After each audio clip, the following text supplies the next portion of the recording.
Hello everyone! Ang aking mother dear, niyaya niya ako. Pumunta raw kami sa mall at meron daw silang party sa linggo ng mga senior citizen. Ano kaya guys ang ipangreregalo ng aking mother dear? Ako na kaya mag-suggest. Kaldero, kawali, kaserola, erenola, takore.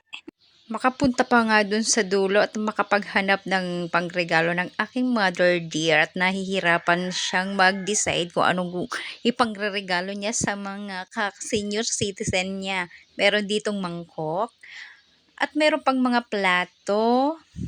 Ano pa kaya sa dulo? Marami pa pagpipilian dito. So, alam ko na ang isasuggest ko sa aking mother dear, takore. Kasi senior citizen, mahilig sa kape. Magpakulo silang tubig, di ba guys? Okay guys, bye. Thank you for watching. See you next vlog. Bye.